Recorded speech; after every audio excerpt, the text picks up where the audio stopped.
రక్తం పెరగాలంటే పాలకూర, బీట్రూట్ అని అందరూ చెప్తారు. కానీ సైన్స్ ఏం చెప్తుందో తెలుసా? పాలకూరలో ఐరన్ ఉన్న మన బాడీ దాన్ని సరిగ్గా తీసుకోదు. అదే మునగాకు తింటే అందులో ఉండే ఐరన్ మన బాడీకి జెట్ స్పీడ్లో అందుతుంది.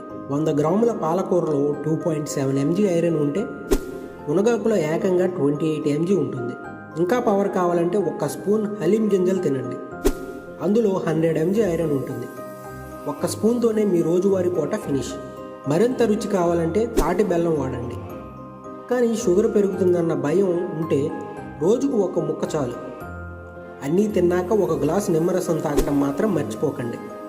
ఇది లేకపోతే మీరు తిన్న మునగాకైనా హలీం గింజలైనా వేస్టే. గుర్తుంచుకోండి, రంగు చూసి మోసపోకండి, సైన్స్ చూసి ఆహారం తినండి.